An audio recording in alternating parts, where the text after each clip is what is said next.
Superintendent Storytime, and tonight's a very special night. It is November 2nd, which is El Día de los Muertos, the Day of the Dead. And so tonight I'm going to read you a story that is the fiesta of the Day of the Dead and all of the days that lead up to the celebration. So this is celebrating Día de los Muertos, Hispanic heritage, but also indigenous people that celebrate this holiday. So thank you for being here. It's going to be a really good story tonight.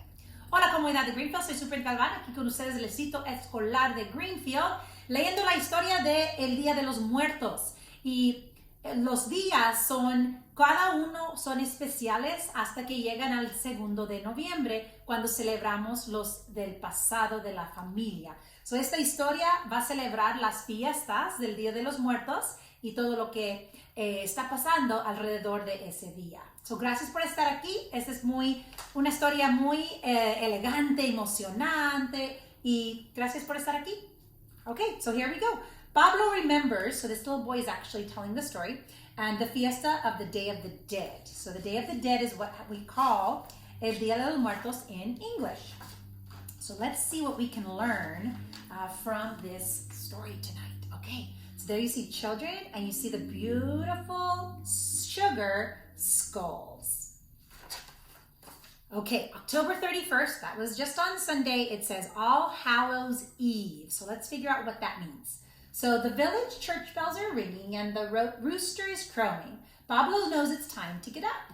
The first thing he sees when he opens his eyes is a picture of his abuelita, his grandmother. The smiling photograph on his wall, made when she was a young mother, is the only one that was ever taken of her.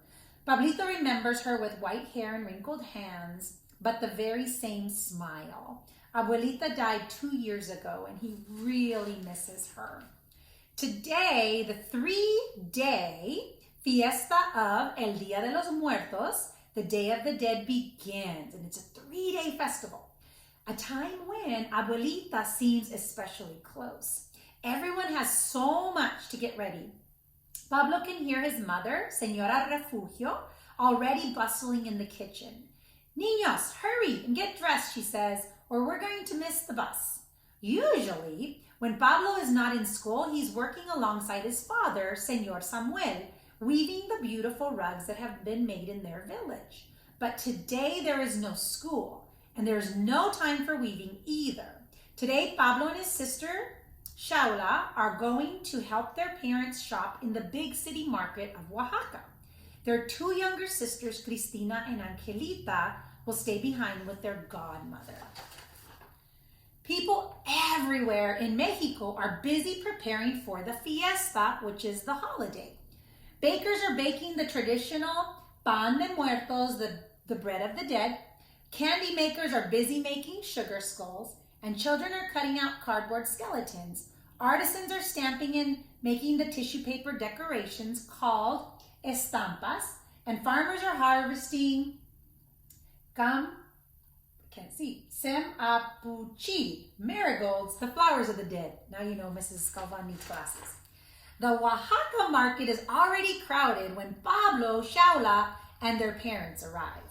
As they make their way through the crowd, the children watch their parents examine the fruits, taste the nuts, and bargain with the vendors for the best prices. They buy naranjas, oranges, manzanas, apples, chiles, peppers. They buy nueces y cacahuates, pecans and peanuts, chapulines, fried grasshopper, and cocoa beans, which is like chocolate. There's the calabaza, copal, cal, pan de muertos, bread of the dead. They also buy velas, candles, tomates y jitomates, which is tomatoes. They buy caña, that's sugar cane. They buy limones, lemons, rábanos, radishes, especias, which are spices, and they buy calaveras de dulce, sugar skulls. They buy all that at the market. At last, they have everything they need. Loaded down with packages, they catch the bus for their village. Back home, Pablo, Shaula, Cristina, and Angelita make a children's altar. The altar will invite the angelitos, or the spirits of the dead children, to come back for a visit tonight.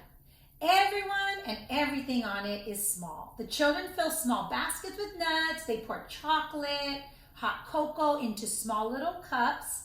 They place the sugar skull decorated with their own names on the altar. Pablo lights the copal incense and its smoke fills the air like perfume.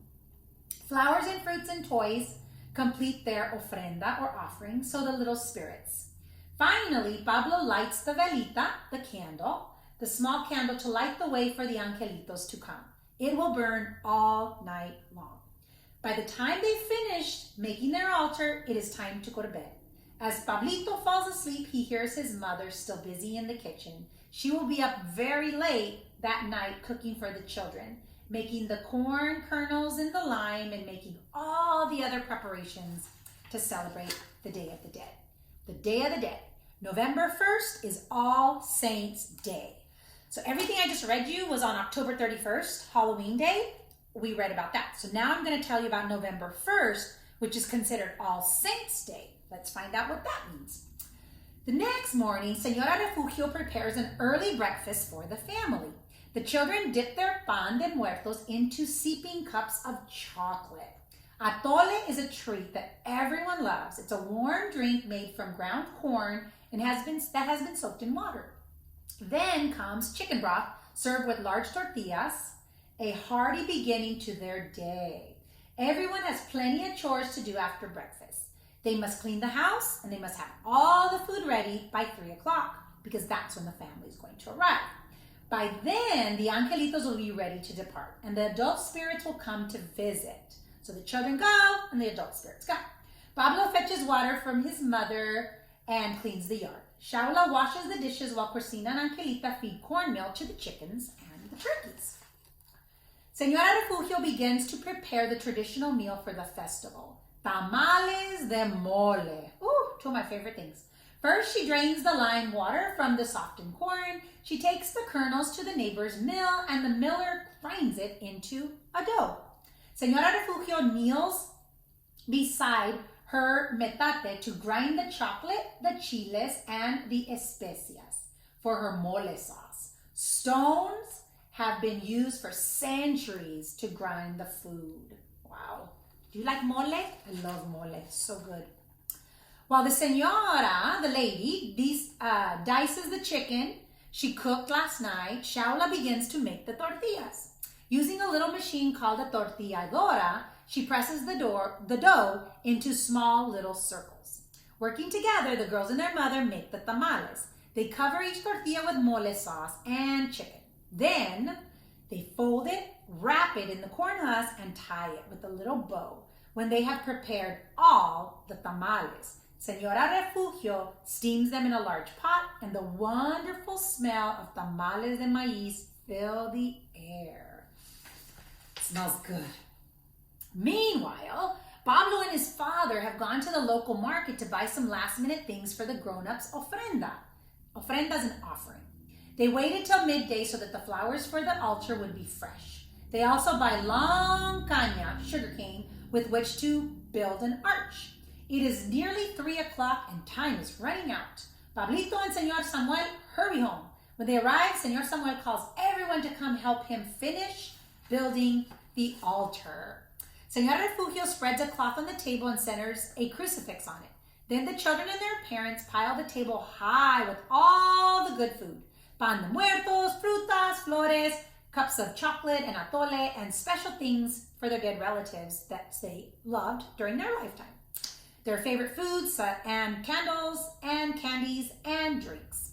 When the tamales are cooked, some will be placed on the ofrenda as well. Señor Refugio lights the wick in the bowl of a lamp oil in front of the crucifix. There is also a candle for each of the relatives. Look at all that. Wow. So many yummy things. Finally, they place photographs of their dead relatives on the altar. And now, Abuelita, you can come visit us, said Shaula. So that's a picture of the grandma. Just as the altar is ready, the sounds of fireworks fill the air. There's a signal that the spirits of the dead are on their way home. For the next 24 hours, the church bells will toll continuously. Teams of young men will take turns ringing the bells. And now we eat. said Pablo. The smell of cooking the tamales has been teasing his appetite this whole time. Senora Refugio uncovers the steaming pot and fills a basket with tamales for the children to eat. Their parents will eat later when the other guests arrive. After they've eaten, Pablito and his sisters put on their new clothes. The first guests will arrive any minute. The visitors will go on late into the night and again the next day. Aunties and uncles and cousins and grandparents and godmothers and godfathers will be coming. Each family will bring a canasta, a basket, filled with pumpkin candy, flowers, and candles to place on the altar. They will stay a while to visit. Then they will fill their empty basket with some of the food from the altar so that they can take it to the next relative's house. In between receiving guests, Pablo's family also goes visiting, and Pablo runs off to play with some of his friends. It is a day filled with feasting, which is eating, and talk and play and laughing for everyone. And the fiesta goes on even after Pablo can no longer keep his eyes open. All right, and here's the last day, which is today, November 2nd. So this is All Souls Day. So let's see what happens on the third day, because remember, it's 3 days worth of parties. The next morning, some of the villagers attend the church, which is decorated with tall candles, flowers, and offerings of food. This is the day when the families go to the cemetery to decorate the graves and the tombs of their relatives. The flowers for the graves must be fresh. So, Senora Refugio makes one last trip to the market. She is too late to buy more purple ones, but the manager finds her some pretty daisies. At 3 o'clock, the bells stop ringing. A burst of fireworks erupts the sky, signaling the departure of the spirits. Now, Pablo and his family gather up the flowers in the picnic and join all the other village families in the cemetery. Senor Samuel sweeps the area around the family tombs. Pablo helps his mother decorate the graves with flowers and fruits. Then the family sits together, eating, singing, laughing, and keeping their relatives company. Neighbors come and go, sharing in the celebration. The children play games around the tombs. One of Angelita's favorite games is played with coins and walnuts. The children poke the coins into the ground, and each one tries to hit it with a nut. The nut that miss remain on the ground until one of the children hits the coin. That children gets to win and gets to keep all the nuts. As dusk falls, Pablito lights the candle on Abuelita's tomb. Gradually, the sky starts to turn black, and the stars twinkle, and a quiet descends on the cemetery. In the flickering candle light, people sit and think, remembering the loved ones who have now been passed on and are buried there. Pablo turns to Shaula. I think Abuelita is happy that we are all here with her tonight. Shaula smiles and nods yes. As the grown-ups chat, Cristina and Angelita snuggle into their parents' arms. Their eyes begin to droop. Soon they will all go home to a hot cup of chocolate and a warm bed.